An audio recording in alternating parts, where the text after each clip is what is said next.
Emergency department.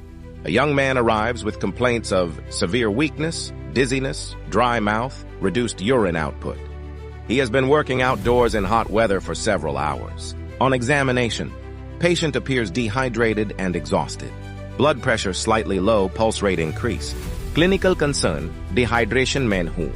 Doctor अभिषेक. आज हम step by step समझेंगे डिहाइड्रेशन क्या होता है, कैसे होता है और कब डेंजरस हो सकता है. डिहाइड्रेशन टैब होता है जब बॉडी से वाटर और इलेक्ट्रोलाइट्स का लॉस इनटेक से ज्यादा हो जाता है. ह्यूमन बॉडी का लार्ज पोर्शन वाटर से बना होता है जो इंपॉर्टेंट फंक्शंस में हेल्प करता है. Temperature regulation, blood circulation, cellular functions, waste removal. जब बॉडी में फ्लूइड कम हो जाता है, नॉर्मल बॉडी फंक्शंस डिस्टर्ब होने लगते हैं.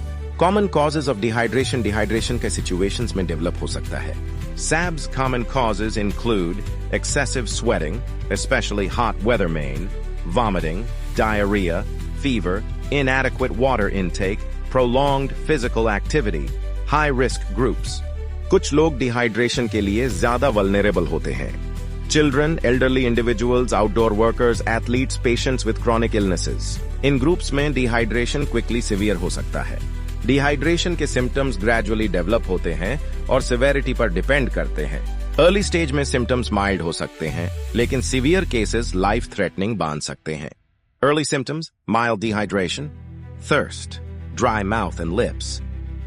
डिहाइड्रेशन का डायग्नोसिस मेनली क्लिनिकल असेसमेंट से किया जाता है. डॉक्टर्स पेशेंट की हिस्ट्री और फिजिकल एग्जामिनेशन के बेसिस पर सिवेरिटी इवैल्यूएट करते हैं. Clinical science. Doctors check blood pressure, low ho sakta hai, pulse rate, usually fast, skin turgor, skin elasticity reduced, dry mucous membranes, reduced urine output. Severe dehydration में patient confused या lethargic भी हो सकता है. Laboratory tests, if needed. Moderate to severe cases में tests किए जा सकते हैं. Serum electrolytes, blood urea and creatinine, hematocrit. ये टेस्ट डिहाइड्रेशन की सिवेरिटी और इलेक्ट्रोलाइट इम्बैलेंस इवैल्यूएट करने में हेल्प करते हैं.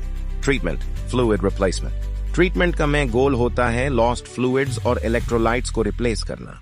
Mild to moderate dehydration, oral rehydration solution, ORS, adequate water intake, rest. ORS electrolyte balance restore करने में इफेक्टिव होता है. Severe dehydration. सिवियर केसेस में intravenous IV fluids required Hotehain. Hospital admission may be necessary.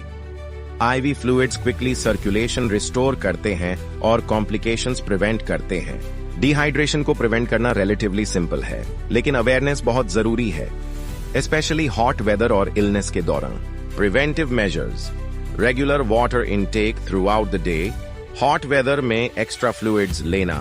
Physical activity के दौरान hydration maintain करना. ORS use करना during diarrhoea और वॉमिटिंग. एक्सेसिव कैफीन और अल्कोहल से बचना, ये डिहाइड्रेशन बढ़ा सकते हैं. हाई रिस्क ग्रुप्स को स्पेशल केयर, पर्टिकुलर अटेंशन देनी चाहिए. Children, elderly individuals, outdoor workers, athletes, patients with fever, vomiting और डायरिया. इन ग्रुप्स में डिहाइड्रेशन रैपिडली सीवियर हो सकता है. When to seek medical help. Immediate medical attention की जरूरत होती है अगर परसिस्टेंट वॉमिटिंग और डायरिया हो, सीवियर वीकनेस या कंफ्यूजन हो, यूरिन आउटपुट बहुत कम हो, पेशेंट अनकॉन्शियस या अनएबल टू ड्रिंक हो. अर्ली ट्रीटमेंट सीरियस कॉम्प्लिकेशंस को प्रिवेंट कर सकता है. मैं हूं डॉक्टर अभिषेक. डिहाइड्रेशन एक common but potentially dangerous condition हो सकती है. प्रॉपर हाइड्रेशन, अर्ली सिम्टम्स की पहचान और टाइमली ट्रीटमेंट से कॉम्प्लिकेशंस को प्रिवेंट किया जा सकता है. स्पेशली गर्मी के दौरान अपनी हाइड्रेशन का ध्यान जरूर रखें.